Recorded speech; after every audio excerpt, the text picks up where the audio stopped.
Okay, we are back with another episode of Backcountry BSing. Yep. We have a fun one today. We've got Alex Garland from OUTDOORS55 joining us. The famous knife maker. And actually, I meant to say this. This is by far the biggest channel we've had on this. Without Congratulations. Definitely had bigger me. Nope. No, Nope. not even close. So, we kind of start the show usually by asking our guests, how did you get into backpacking? So I guess I'll start over. So I knew you were going to ask this. I went back and looked up the exact date, and it was late 2013. First trip was a winter trip, and at the time I was working down in Baltimore and just tired of the big city and coming home to my small town, which didn't feel like such a small town anymore, and I just wanted to get out in the woods.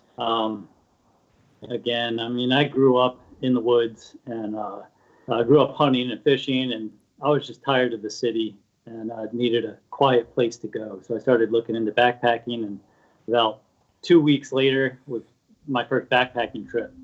And I think it was late December or early January, somewhere in that time range. But had a great time and been hooked ever since. So where did you go? Yeah, that was my next one. Yeah, first trip.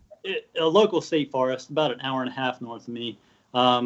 It was supposed to be the AT, but I ended up going with my brother, and we got lost immediately.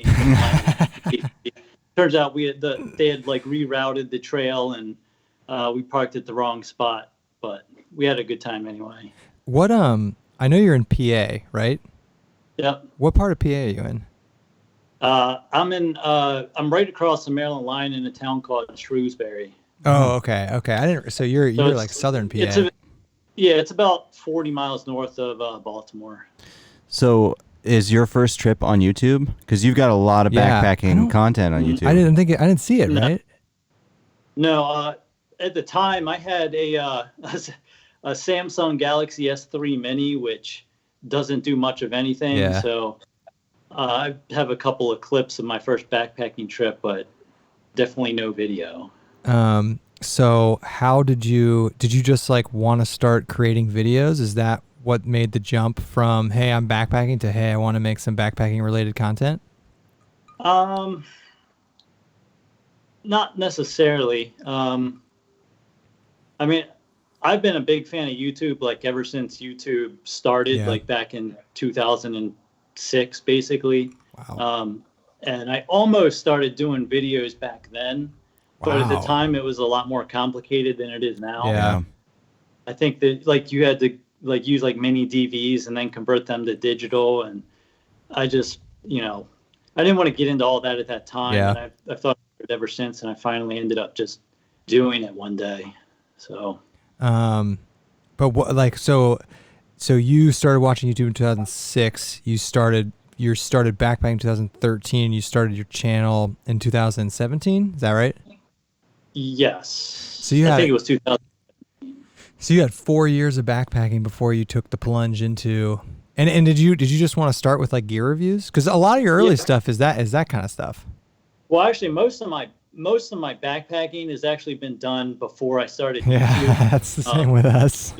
As soon as I started doing YouTube, like my schedule completely changed, and it's been really difficult for me to get out the past couple of years. We just had, I have a 2-year-old, so 2 years ago was extremely busy, and even now. But I'm finally getting to the point where, I have a little bit more flexibility, so I'm going to try and get out a little bit more. What are some of your bucket list backpacking areas? Out west, anywhere. Yeah. Have you been out west? Yeah, I have family in Colorado. We've been out there 2 times, I think, to see them. So it's a different world out there. It's totally different. I've never backpacked out there, like as far as like actual backpacking, but I've done like some hiking in the mountains and stuff, and it's awesome. I mean, I go back there in a heartbeat. It's a different world. What part of Colorado? Denver. Oh, okay. Oh, nice. Yeah, you're right by the Colorado Trail. when we were out there, we drove around the whole state of Colorado. I mean, Okay. We went down to Durango and Silverton and saw a lot. And I think we were out there for 2 weeks, if I remember correctly. But yeah, it was a good time. Yeah. Do you have any trips lined up this year yet? You think? Not yet. Oh. At least nothing on the books yet. Yeah. Yeah. But Maybe Ohio YouTube meetup. so I was supposed to go to all of them. Yeah. Like the first time the second time that they had it, I think it was was it the winter? The Yeah. winter was that was right after my daughter was born, so Okay. I couldn't make that. And I don't even know, I might not have been invited to the first one. You're always invited. You have an open invitation. Yeah. The first one. It's open to the public. The first so. one was like 9 people. Yeah. Kinda. Well, meaning that I don't think I knew about it. Oh, Yeah. We'll keep you up to I don't date. know if I knew about it until like a week before. No, that's what it was. The Restless Outdoors sent me a text like 3 days before. It was like, "Hey, we're getting together. You come out." I was like, "Thanks." Did you know? Did you know him? him? You've been going back and forth with Adam at that point. Oh yeah, he was one of my first subscribers on YouTube. I had like Wait, are maybe you 50 Really? subs. Yeah. Wow. Oh. No wonder he got a knife. Yeah. I was gonna say it's great. It's great because we're not live, so I can say this. Who's to get a knife? Oh my God. Sorry. I'll make you one. Do I? Do not. Just no. For real though. So we'll just jump straight into knife making. Well, no, I think we gotta know the story about how you transitioned how you got into the hobby, really, or maybe you were always doing it. I don't know. It's something I've been wanting to get into for a long time, but I never really had, I guess, an avenue in order to pursue it. Yeah. It's kind of hard because you need like a lot of like really expensive equipment Yeah. to Right. be like any sort of a, for it to make sense in a way. So spending, $5 or $6 grand on equipment for something that you do as a part-time hobby didn't really make sense. Yeah. Mhm. But I wanted to get into it ever since there's another really well-known knife maker called Adventurous One, and at the time he was doing a lot of knives on Bushcraft USA. Robinette always talks, or Robinette. Robinette. Yeah, Robinette? Go Robinette. Yeah, he always Yeah. talks about Adventurous This One. goes back to like maybe 2010 when he was really doing it on that online forum, and that's where I first started learning about knife making, and I wanted to get into it ever since. I just never had an avenue in order to pursue it. What's your background, like non-backpacking YouTube background? Because you seem to be very apt with like machining type things. I have no machining experience really whatsoever. I grew up in the construction industry, worked construction. Okay. Basically in every aspect of the construction industry for the past 20 years. So Wow. I think that helps a little bit. Yeah. I would imagine so. So then what was the okay, I'm dropping 5 G's on a knife making setup? YouTube.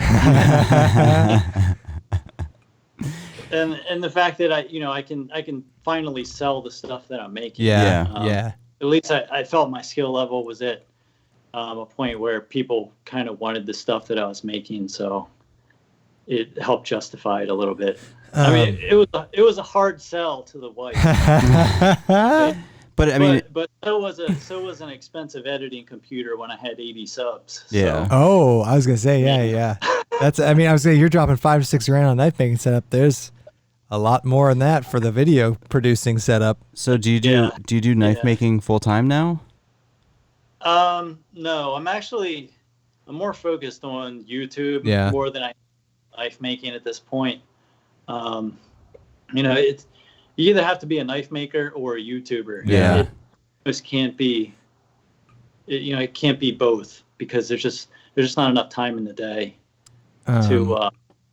Well, in my opinion, of all the knife making creators that I've personally seen on YouTube, you by far have the most entertaining videos. And I gotta get the bourbon in the shot.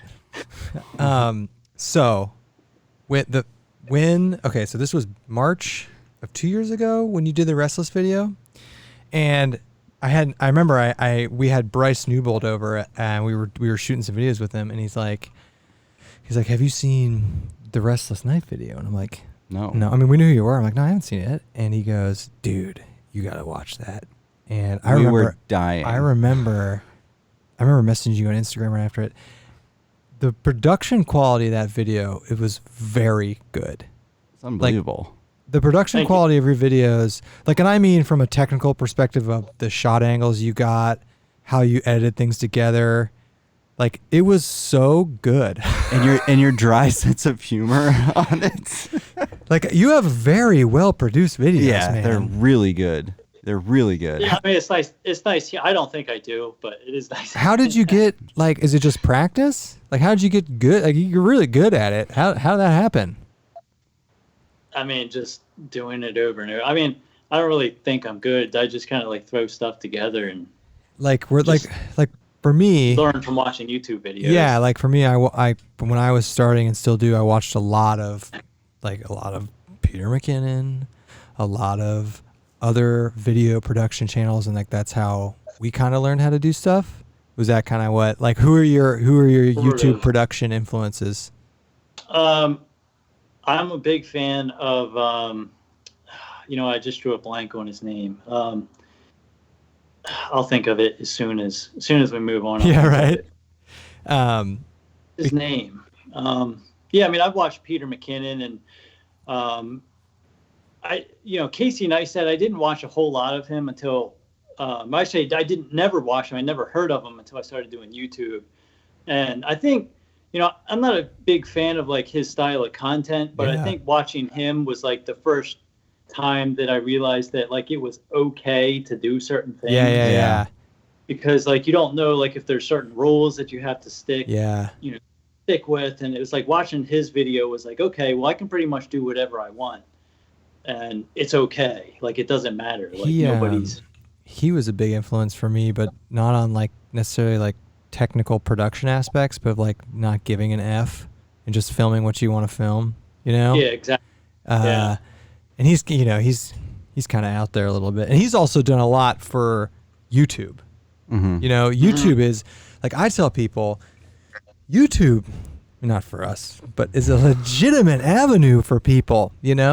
Like if you want to get into video production or entertainment or like stand-up comedy, like YouTube is huge now. Yeah. And like imagine what it'll be like in even 5 years, It's crazy. Yeah, I mean hopefully it keeps improving. I mean I guess some could argue it's not improving. It keeps getting worse.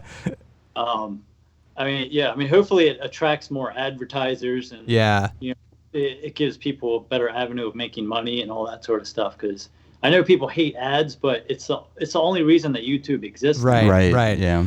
Because there's money. And I know about all like the random drama that these big channels have, and we don't experience that drama, of course. No, but one thing Casey Neistat said, actually, ironically, on the H3 podcast is like people rag on advertisements and stuff, and like you see these YouTubers making, not us, but like 6-figure deals, like and Casey's like, listen, a company to just show a commercial on like random BS local news for 30 seconds that might get 10,000 eyes, they're paying hundreds of thousands of dollars for that. Versus on YouTube, they're paying a fraction of that. They're paying pennies, Pennies, and they're getting way more eyes. Yeah.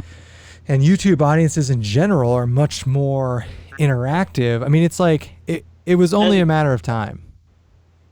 Yeah, and not only that, they're getting the eyes that they want to get. Mm-hmm. So it's not like they're just advertising to a broad audience. They're advertising to a specific their market. Yeah. So you started the YouTube channel, then you got into doing knife videos, and then you went viral. Yeah, and 2.2 million views. I checked that. Is that the Scary Sharp video? Yeah. Yeah. Did you think it was going to go viral?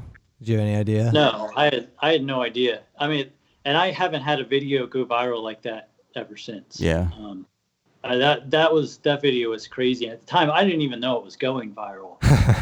I didn't even know it like real time view what like the views were. So, I mean, I just like opened it the next morning and it had like 30,000 views overnight. I was like, wait a second. So then I started looking into it, and at the time, it like I think the most views it got it was getting at one time in a single hour. It was getting like 36,000 views per hour. Wow. And unfortunately, I was like heading out the door on vacation, so I couldn't like quickly follow it up with another video. Oh, ride the momentum. Like 2 weeks before I could even upload another video. Were you monetized at that point?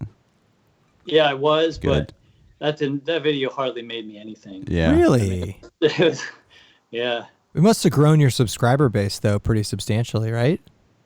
It did. Yeah. I mean, I think I hit 1,000 subs that week. But okay. Oh, so you were tiny. It wasn't like some of these viral videos where they go viral and they get 100K subs in 2 weeks or whatever. But so then the pressure was on to put out more content. Was that it was 2 years ago? You knew it was possible. Yeah, I mean, at that point, I was like, okay, I've got a knife channel. But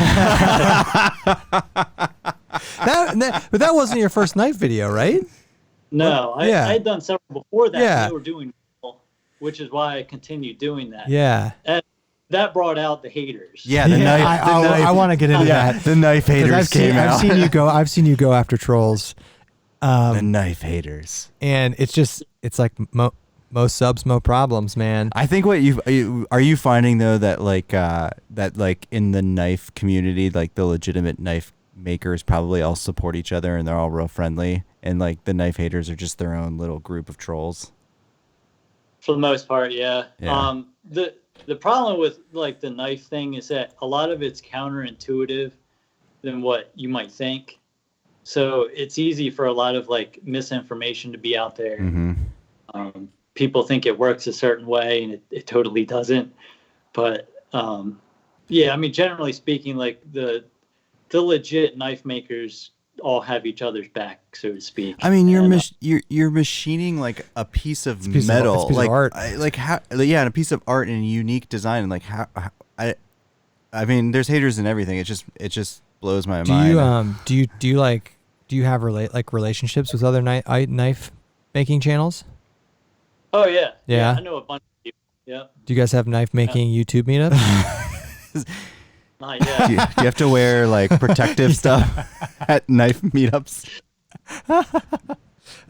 Yeah. That's funny. So this is something I actually want to ask you. This is a perfect purview. So I don't know shit about knives. What are some? Yeah, but you know more than us. You know more than us. What are like some common misconceptions about knives, about sharpening, about anything that people don't know? Oh man, you're gonna put me on the spot. No, I'm not gonna be able to think of it. I actually thought Philip Bloom is the person who was. Okay. I know who that is. Yeah. Yeah, I mean, if you've watched his videos, you'll definitely see his influence. Yeah. But common misconceptions, man. I think the big one is the whole Damascus thing. Yeah. Damascus steel. I've seen you on Instagram. It looks pretty. Yeah. $20 Damascus steel off of eBay. Yeah, I mean, like people think that just because it says Damascus, it's like this magical substance that nothing else can touch, and it's just. I mean, it doesn't have magical properties. It's just pattern welded steel. That's it. And it possesses the same qualities of those two steels. Nothing changes. They're just welded together. So if I'm going into like Cabela's or I don't know, like if I'm just going to buy a knife, what knife should I buy? Probably depends on what you want. Like I just want a knife. Yeah, I mean, it's like a backpacking knife. A backpacking knife. I mean, it's hard to go wrong with a Mora. Okay. We have those. Yep. If you want a good lightweight, strong knife, they definitely make one that'll fit, an application. And they're like $10, which is awesome. What about they're cheap. like a big ass knife for batoning wood? Sorry, you can swear a little bit and they won't demonetize you. Anything Bear Grylls. Gerber, isn't that Right. Yeah. Do people shit I on mean, Gerber? big, and you can baton wood with any big knife. Yeah. Kevin's into batoning now because we went backpacking I've never weeks. done it. We went backpacking a few weeks I've never ago, done it, and but it's a much better way to process wood. pain in the It's ass. a pain in the ass. But I don't know anything about knives. I carry like a tiny little dingus-sized Swiss Army. I carry a razor blade. Yeah, or like a razor blade. Like, but I'm thinking like, these last couple trips, it would be nice to have a knife. Yeah, and we've heard rumors about and I've seen the video, obviously from the trip video of your the ultralight Knife. backpacking knife that you were working on. I don't know if you still are, but that's pretty awesome. We definitely want to get in line and buy those. Yeah, so that was actually, I guess the one you're referring to is the one that you saw. At Dolly Sods. Yeah, so that was my first, I guess, prototype that I had made. Mm-hmm. And, I had, sorry. My mic came off. It's all good. I was like, technical difficulties. We're not cutting this out. Oh, yeah. We're not cutting this out. That's the thing that I would do. I would just touch it and it would fall over. We're keeping this in. So, Alex. Yeah, that was the first prototype I made. I made a prototype since then that's even lighter. That I think might be pushing the limits a little bit, but Yeah. it's one that I kind of made for myself, and it's made out of special steel. But I don't know. I'd love to get into producing larger quantities at some point. I'm just not sure how to do it with the stuff that I have. So it's just way too time consuming to produce hundreds of knives. Yeah. Do you have are you constantly do you have first of all, can people order knives from you right now? No, I don't really have anything available currently. It's just, if it takes you a week to make a knife, right? It's hard to stay in stock with stuff, and I appreciate it, but at the same time, it's irritating because I never have anything. Yeah. So I was gonna ask you, what's your knife output? Is it one knife a week? Well, if I'm doing a YouTube video on it, it could easily be a knife a week. If I do a YouTube video on it, it makes it 3 to 4 times longer than it would normally take. Oh, yeah, that makes sense. Yeah, and that makes sense because your goal is to make great content of knives, not mass-produce knives. Yeah. So how many knives do you have? Like in your little knife building area? I have a lot of screw-up knives. They're fully functional. Yeah. But they're fully functional knives. There's just something wrong about them that I couldn't sell or give away or whatever. I just didn't feel comfortable putting my work out there that had a big scratch on it or something. What do you do with those? You throw them at Do you have things. a bargain bin? Well, I used one the other day in a video, and I pretty much destroyed it. Okay. Props. YouTube props. So it is kind of nice having a knife channel and being able to make your own knives and then just destroy them and not really feel bad about it. Yeah. So is your wife all in on the YouTube knife making now? Now she is. You convinced her? Yeah. It took a lot of convincing when you have 50 subscribers to get a nice camera and a really expensive editing computer, but I'm glad I did. I noticed you're a Sony guy. Yeah. Well, for now I am.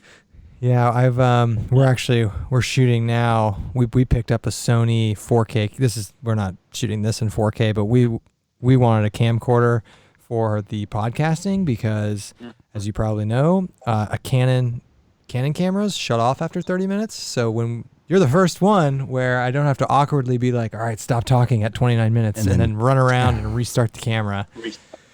But Canon camcorders they weren't great or anything. So Sony, I was like, all right, we're team Sony for the camcorder, but we're team Canon for the real stuff. For on the trail.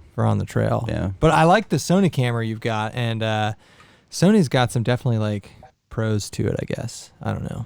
We bought all the lenses for Canon, so we're screwed. We could sell it. Yeah. We're like, Yeah, that's the thing. Once you buy into a system, you might be stuck for a long time. yeah, That's my problem. Is like I've got the lenses. I'm not super happy with Sony, but it's like What are I you don't gonna really do? want to sell all my lenses and then buy new ones, and then maybe that Yeah. system doesn't work out. So what made you go with Sony off the bat? at the time, I have a 6300, and at the time, I mean that was like the best 4K camera that fit what I wanted to do. Yeah. The only thing it didn't have, which was the flip out screen. The Sony hates yeah. putting those things on their camera. But- But they have them now. Yeah. Because they Now. took a page out of Canon. Yeah. And you're shooting on a DSLR, right? Not a mirrorless. No, I have the A6300. It's a mirrorless. Oh, that's right. Because Yeah. I think I'm hashtag team mirrorless now. Like I think mirrorless is especially for video. Yeah, is just for is the video. future. Yeah. I mean, I don't know. So it's really cool, especially from like a weight, because like backpacking, obviously, like the reason we got the M50s was because they're so small. Mirrorless, they're so much smaller, so much better for going backpacking with. It's crazy. Like, Yeah. I just saw the last thing you posted on Instagram of that rig Oh, you got. yeah. That's a Restless Outdoors size That's rig. a sexy rig. Like, Yeah, I don't take. you can't I'm take not that taking- backpacking. I mean, I know some people probably would, but yeah, because I also have an A5100, which is like the baby version of Uh-huh. that camera, and I took the A6300 on the Dolly Sods trip, and even that was like it was just too much with Yeah. the microphone on top. Like Yeah. I think any backpacking videos I do from here on out are going to be on the tiny little 5100. It's actually a good little camera. You just can't record like consecutive clips over 5 minutes or it'll overheat on you. Really? Seriously? This sounds like a great camera. Well, it is. I mean, I don't really have problems with it unless I'm doing like studio stuff, Yeah. Yeah. just constantly on. But other than that, I think it would make a really good backpacking camera because how often do you do like 5-minute clips? Right. No, you're You know, one backpacking after- almost never. Yeah. Rarely. We do some setup of camp. Could you and tear imagine down. filming these with a 5-minute camera? Hold on, Every hold 5 on, minutes? hold on. All right, Not okay, one. and come back in. See, we're doing a continuous flow here. It used to be like it'd be like 29 minutes, and they'd be wrapping up a thought, and I'd be like, "All right, time out."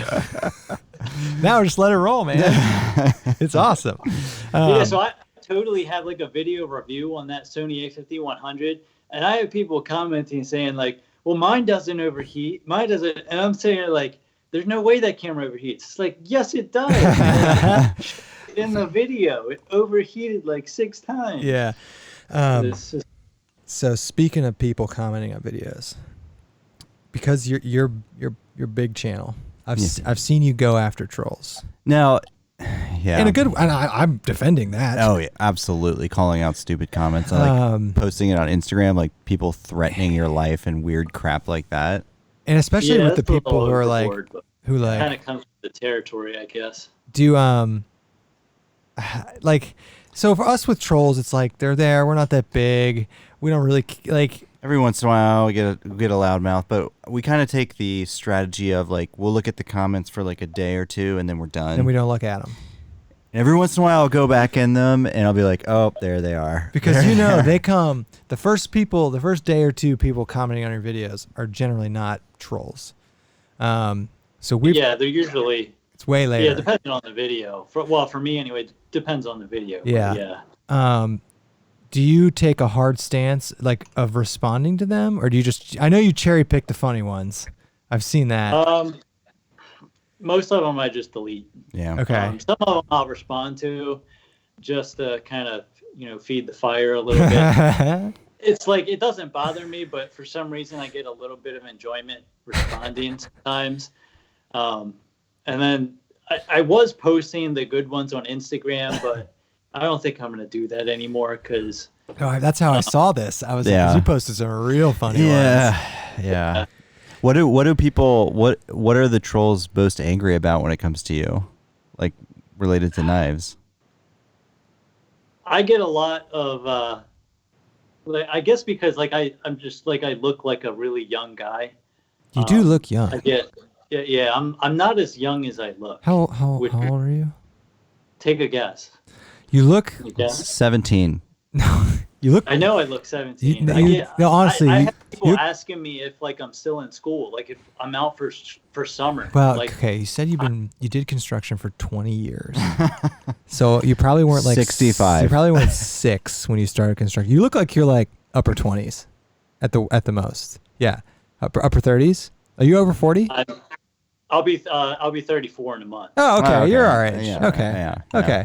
Yeah, you're younger than Andy. Yeah, so like going back to like the mean comments thing, it's like I get a lot of people who are like, "Oh yeah, you must be working in Dad's workshop, or take care of Dad." That sort of stuff. So see. it's not about like the product that you're producing. It's you haven't put in your time. You don't know the struggle. Yeah, pretty much. Preaching. Yeah. Or like how did you afford to buy all that equipment? Like Mommy and Daddy must have helped you. And Yeah. Oh, that's irritating. you can't. What do you say? You can't respond to. Yeah, and that's hilarious that you don't get like it's not like about the knife that you made. It's about like you haven't earned your way into the knife world, bro. Yeah, it's almost never. Come to think of it, I don't know if I've ever had like a really mean comment in terms of like a product that I've made. It's just like, you don't deserve anything. You need to go back to high school and learn math. I don't know. Does it ever get to you? Not really. Honestly, the thing that ends up getting to me about some of them is like sometimes the mean commenters have channels. Yeah. Okay. It's not necessarily who you'd expect it to be, which is Yeah. why I kind of stopped posting the mean stuff. We've got We've got a hater a with the couple, channels. and it's really weird. It's in some ways I respect them more because they're not hiding behind anonymity. Yeah, but we got some haters with some actual like decent sized channels that like we're not doing like legit backpacking type thing. And it's like, wow, man, you really are a dick. This isn't some random person writing some mean thing. This is like you stand behind what you're saying. I kind of admire it a little bit. I mean, I don't give a shit, but yeah, it's kind of the same concept of like you haven't put in your time. You don't really winter You don't wear a backpack. backpack. You're not carrying. You don't know. You're not a through hiker. Yeah. We haven't got those actually. No, we don't get those because through hikers are really like in my These the are ones pretty that I cool. know, super cool, Yeah. grounded, relaxed, nice people. It's the YouTubers. Yeah, I know. It's like you don't complete a trail like that and not have some sort of like some sort of like decent personality, because like that takes a lot of like mental fortitude right. in order to complete. So Yeah, all the through hikers I know are super nice and friendly Yeah. and grounded and always willing to help Help out out, and yeah. answer questions and Yeah. stuff. It's just these jackass YouTubers. but it's one practice YouTuber. It's one YouTuber. Let's be honest.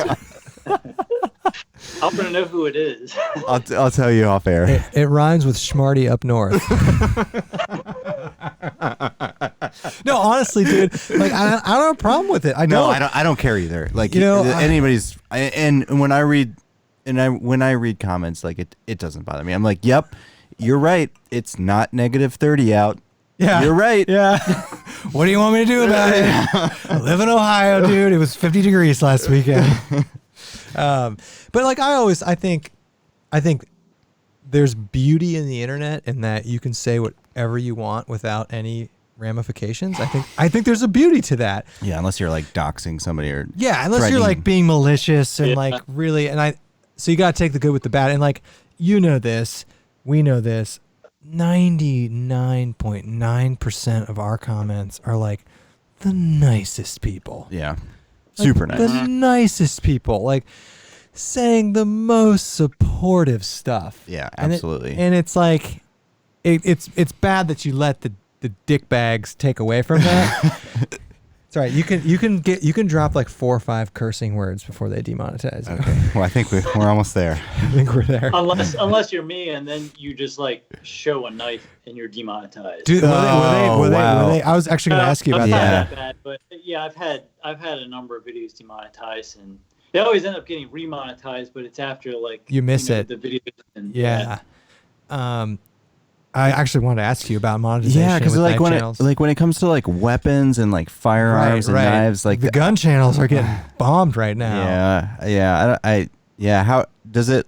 Is it like every video you have to fight it, or is it random? No, I mean, I haven't had a problem since like the whole adpocalypse thing happened. Yeah. Okay. I don't know what they changed, but like the first several months after that, every video I uploaded was demonetized. Really?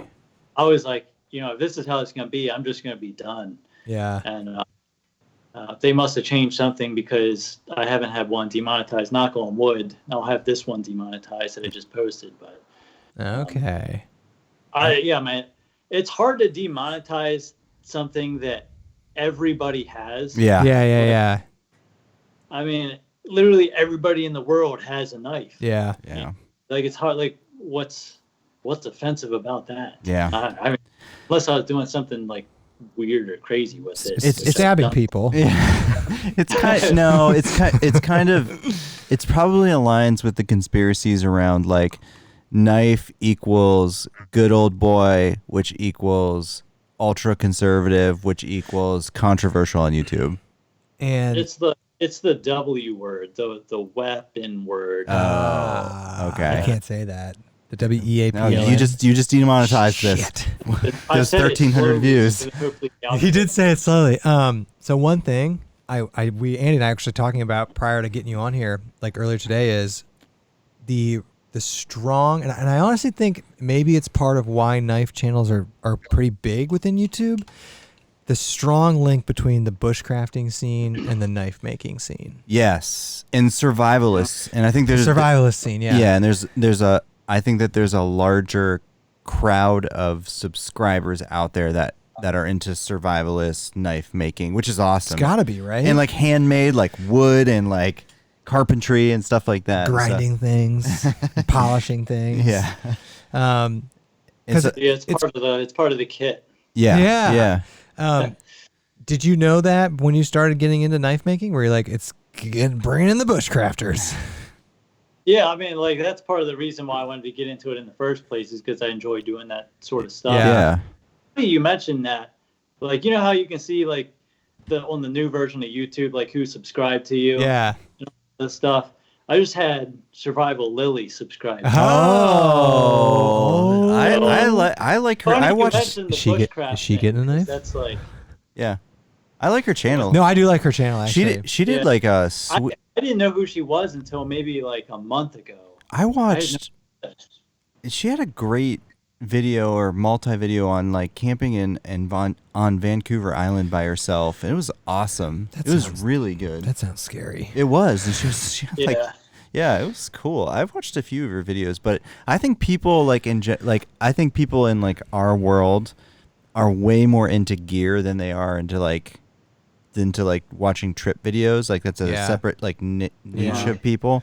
And so like if you're like doing cool stuff with gear and knives, like you'll draw in a bigger subscriber base. And so people are just into that more rather than watching trip videos. I like watching trip videos, but I mean, I like watching art being made, like especially in the creative process. And the creative process is just, it's so addicting.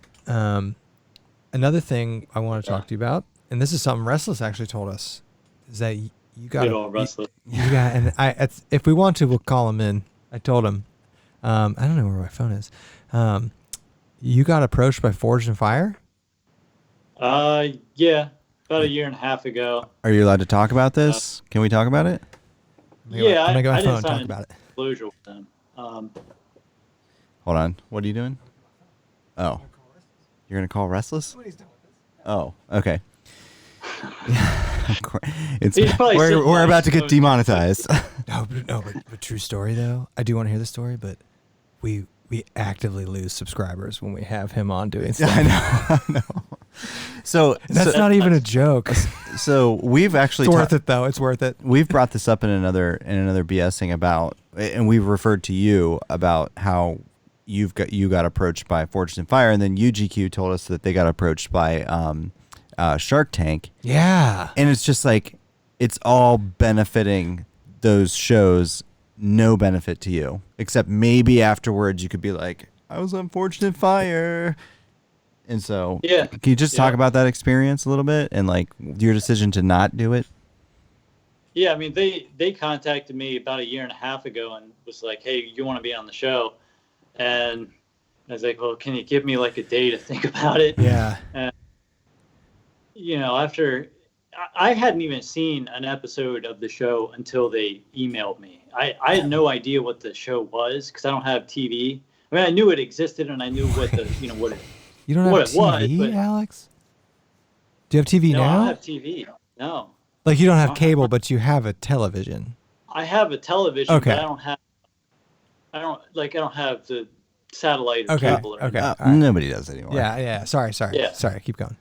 But anyway, they approached me and I'm like, well, what what's in it for me, basically? Yeah. It's like I'm going to a show, and I mean, I hate for it to sound like that, but it's like you're talking about a show that makes millions of dollars. It's Right. like the number one show, and they're not paying the contestants anything. You get nothing.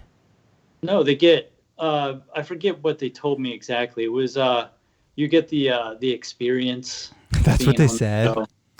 And I mean, I think for certain people it would be really, it's a really good fit. Like I mean, I know people who've been on the show. I know people who are going on the show. Yeah. Mm-hmm. And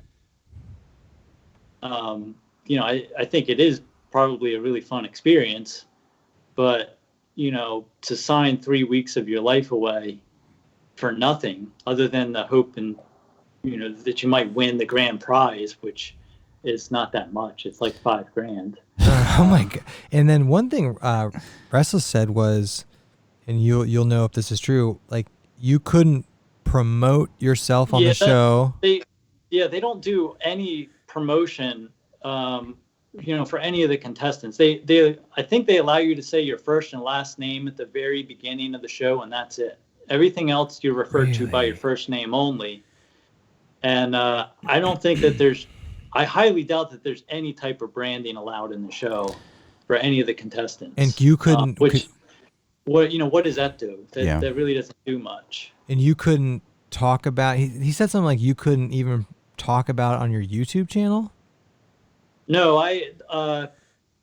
for Forged in Fire, I never signed a non-disclosure. Anything Okay. like that. I've been approached by other things that I've had to sign non-disclosures for that were way off the wall and not even suited to what I do in the slightest. But And this is was it Naked and Afraid? no, it was not. It's not Naked and Afraid, but it was another show on another major network. Okay. This is kind of along the lines of what we were talking about with Casey Neistat, where he talked. I watched that H3 as well, where he talked about like for the amount of work that you're putting into it and the amount of money that they're making, like it's BS. It's BS. Yeah, it's total BS. Yeah. Yeah. But I think as this sort of YouTube stuff keeps growing and growing, they can't deny it, No. No. Yeah. I don't know. I mean, like semi-popular channels get way more views than any of those shows. Mildly popular channels. Yeah, I was reading some stats like Conan O'Brien on TBS. Like he gets maybe like I'm gonna quote this wrong, but it's like maybe like 1 million views per show, if that. Mm-hmm. And then you look at popular YouTube shows that like interview people, and they get millions upon millions upon millions of views. Backcountry BSing. Like our show, like our show. No, this will get a couple thousand, man. You might get a couple subs from this. That's a lot of people. It is, and then that's like for you. I mean, hey, we appreciate everybody that watches us. Absolutely, we have and I'm sure like your core group of subscribers are like so supportive and so like wonderful to like see the interaction with them, and we have like our core group of subscribers are just absolutely fantastic, and we love every single one of them. But you think it's like, yeah, you get a couple thousand views, like that's not really big on YouTube, but that's still a lot of people. Yeah. You know, I mean, that's a small stadium full of people. yeah. Yes. Yeah, it's like we're doing a gig. Yeah, it's selling out the Wilbur down in Boston. No, that's funny. So what's like, what are your next big YouTube related plans? Like any cool video ideas you care to share or anything like that? Oh man, I've got tons of video ideas. Good. Just making them happen is the problem. Yeah. Yeah, I mean, going forward, I mean, my focus this year is on YouTube. So Yeah. hopefully some stuff will end up working out. We'll see.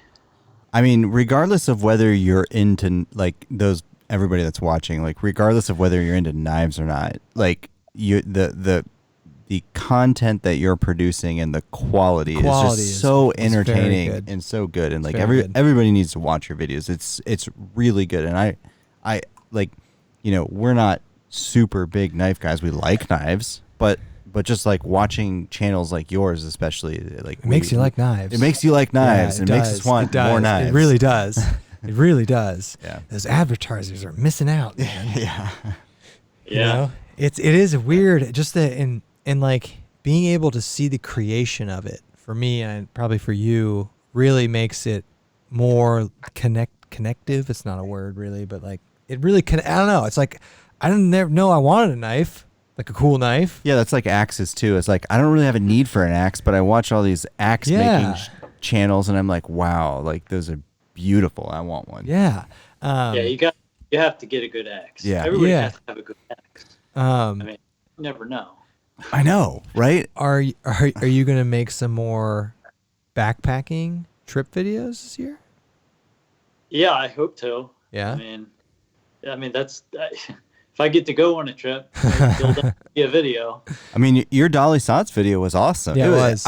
The commentary about like documenting everybody getting lost was hilarious.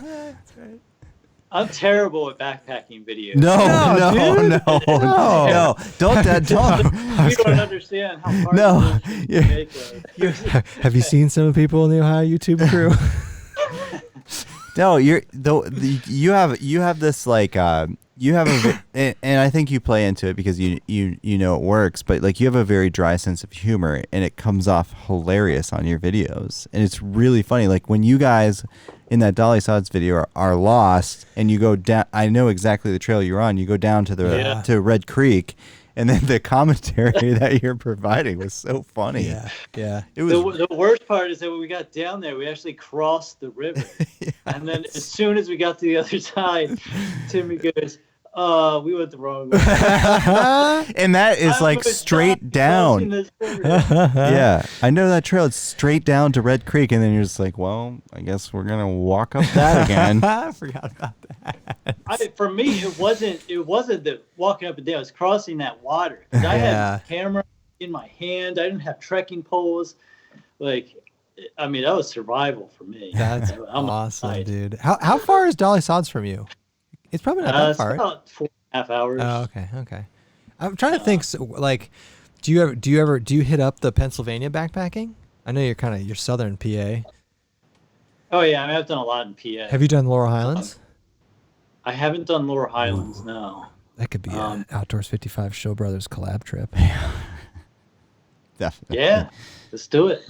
Dude, Laurel Highlands is awesome. Absolutely.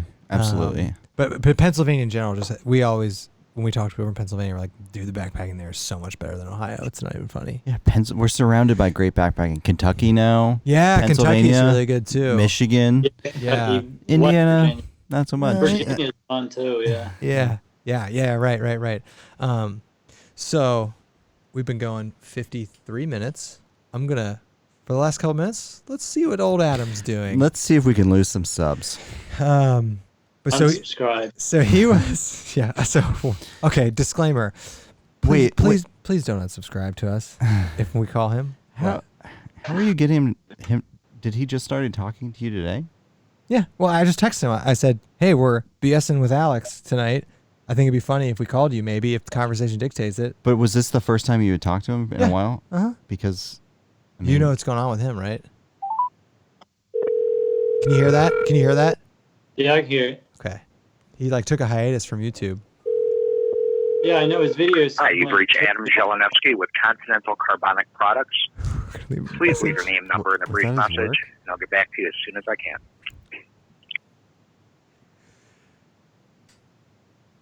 Continental Carbonics? Interesting. What is that? What is that?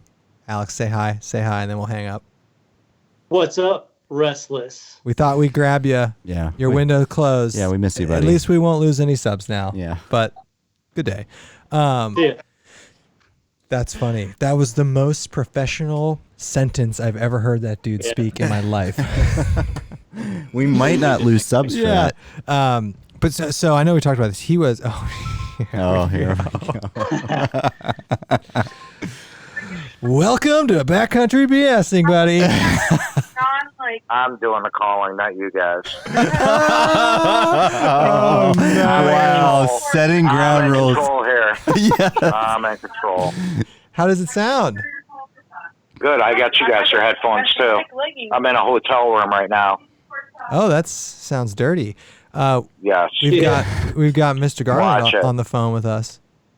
Oh, my God. Alex is my hero. Hi, Alex. Hi, buddy. How are you, buddy? I'm all right. How are you? Are they treating you with what? I miss you on YouTube. I know, buddy. I know. We miss you I'm making too. a triumphant we miss you return. too. Adam, we miss you. I like the Petzl Bindi review. Yeah. Loved it. Screw you guys. I want to talk to Alex. You're a big fat liar. This is like a four-way. It is. This is pretty. Honestly, Okay. though, the technology to do this is pretty sweet. Yeah. We got a guy on Skype. We got a guy on the phone. We got two dudes in the I'm basement. Oh my gosh, you guys are nuts.